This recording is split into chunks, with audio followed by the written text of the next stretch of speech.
Hello, I'm Samantha Anderson, Director of Communications for Newton Public Schools, and I'm here again with Dr. Ham, the Superintendent, and we're here to talk about the CVT and Board of Education meetings. Before we start, as always, if you feel like you have any questions or need any clarification, feel free to just leave us a comment and we'll get to it as soon as possible. But with last night's CVT meeting, it was a little different.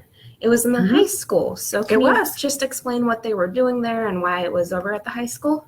Well, we determined that since so much of the focus on this next bond proposal will be centered around the high school, and many people hadn't really been into the high school, that it would be a good idea to have the CVT members and the board members actually go through parts of the high school that the normal visitor and non-student doesn't necessarily see. So we took them on a tour throughout the building. We started in the media center, which was part of the 2007 bond. It's a lovely space, and we started in there with just kind of an introduction. This is what we're going to do. We left that space and went into the fine arts area where Joey Miniga showed us the rooms where they teach instrumental music. It talked about some of the challenges for that. For instance, the classrooms are not ADA accessible, so they're in a tiered situation. So some areas there that he sees as being needs. So we also toured a little bit of the dressing rooms and some of the stage areas on the back side of the auditorium. Then we went into the auditorium and saw what some of the needs are there as far as lighting, acoustics, some of those kinds of issues were talked about. When we finished in the auditorium, we went into the classroom spaces, which again is part of the original footprint of the high school.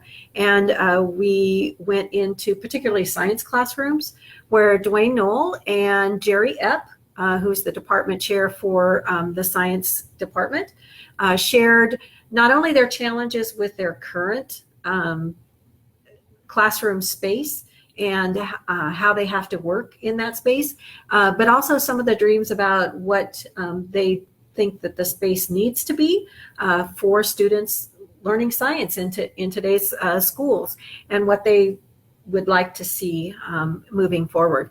So after we were in the science classrooms, we left that space and went into Willis Gym, which was an auxiliary gym that was added in the 1997 bond election. And that gym space is not a regulation sized gym, so we're very limited. So Lisa Antonowicz and Brian Becker, Lisa is the department chair for physical education. She explained to the members of the CVT that sometimes there are as many as 6 different classes trying to utilize basically 2 spaces in the school. And with 30 students in a class, 6 classes, that's 180 students. And how do you divide them up and be able to really productively teach physical education in spaces that were not intended to be used that way. So anyway, they were talking about how they might utilize that space differently. We also viewed the weight room, which was also part of that addition.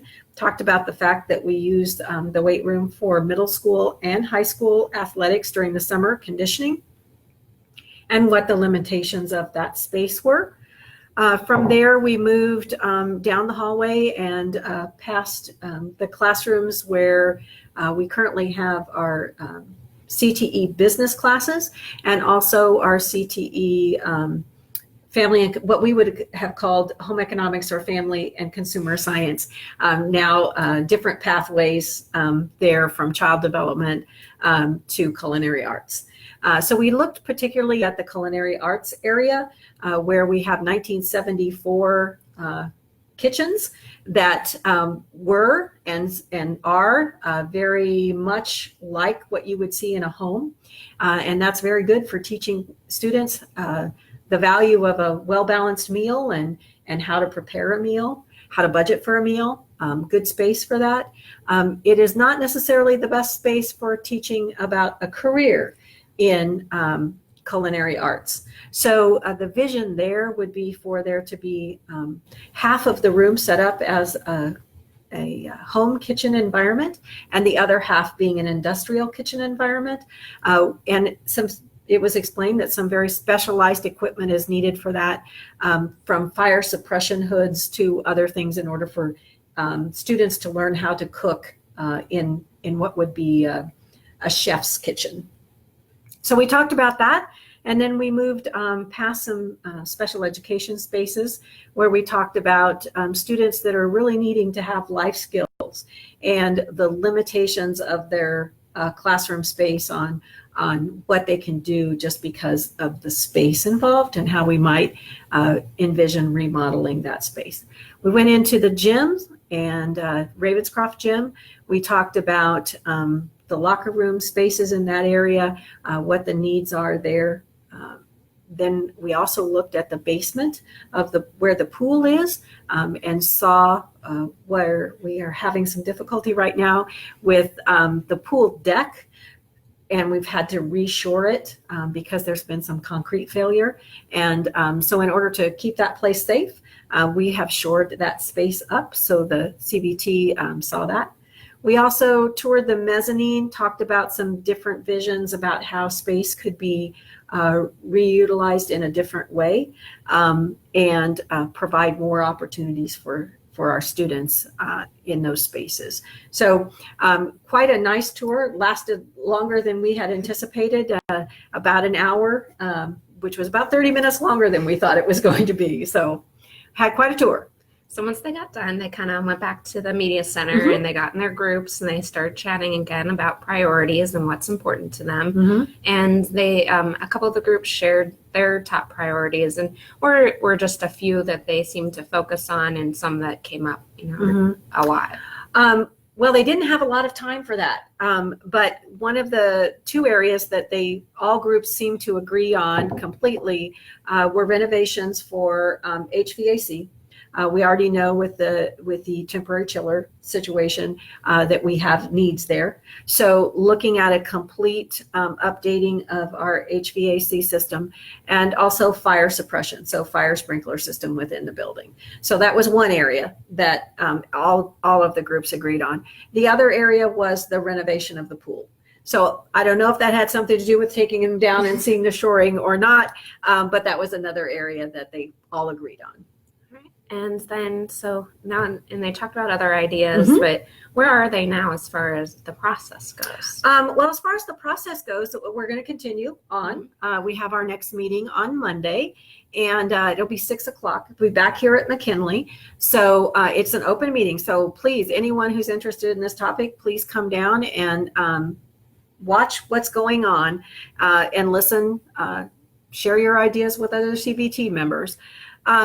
They also talked about, and these are the decisions yet to be made, but there was a lot of agreement around remodeling or renovating the classroom areas, the locker room areas, Ravenscroft Gym, and renovating the kitchen, which is our district kitchen. So that's where the majority of our food is prepared for all of our students in town. So it is important to have that space renovated, and then also looking at security and technology for the high school. So those are all areas that they still need to kind of work through as far as the high school is concerned. And then of course there's still middle school and elementary issues around safety and security, a little overcrowding and deferred maintenance. So all of those things still have to be worked out. And then after the CVT meeting, we went on to our Board of Education meeting. Can you just go over some of the highlights from that meeting? Well, again, I think when we have a long CVT meeting, it makes for a short board meeting.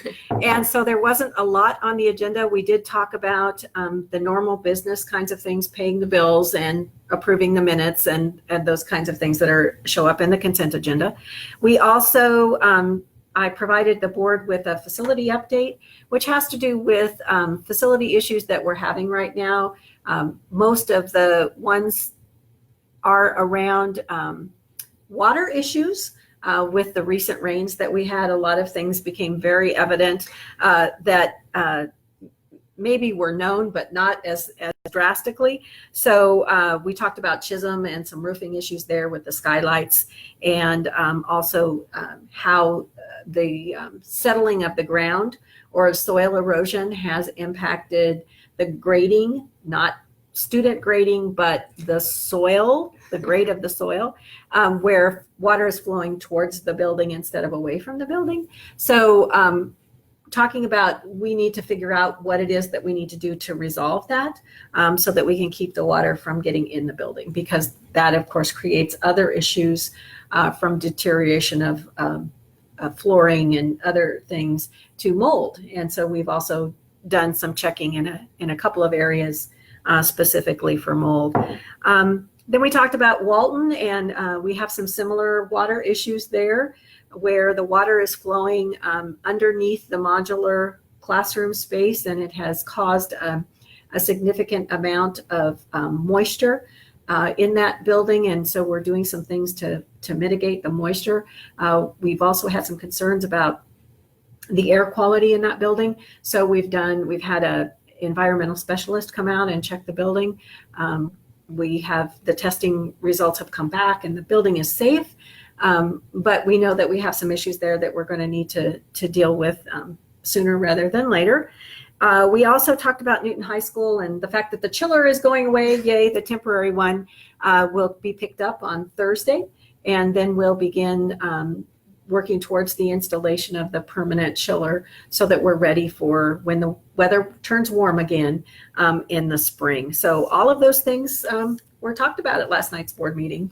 And then we had some neat gifts and maybe some neat grants in the future. Can you just talk about what those were? Sure. On the grant side, we have applied for a duration grant for Head Start. This will allow for the district, if we're awarded the grant, to provide all-day preschool for about 30 students next school year.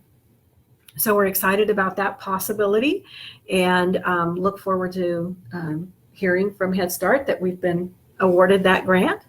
And then on the gift side, we had two gifts last night, one from Elbing Grain.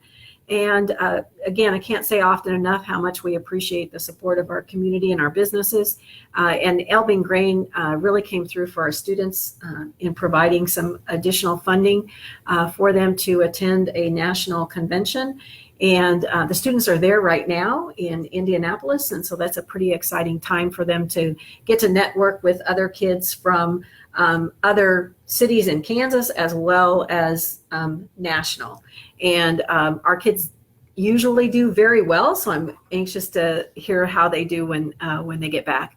Also, we received from Bethel College Mennonite Church a $200 donation for Northridge for them to just help support the work of the school. So they'll be able to use those funds in however they as a school have decided that it needs to be used. So it's a great opportunity, and we really appreciate the support we receive. Well, that's great. But yeah, and thank you, Dr. Ham, for being here. That's our update for today. And like I said before, the next meeting is on October 29th at 6 o'clock here back at the district office. And as always, if you have any questions, make sure you leave them in the comments. Thanks for watching.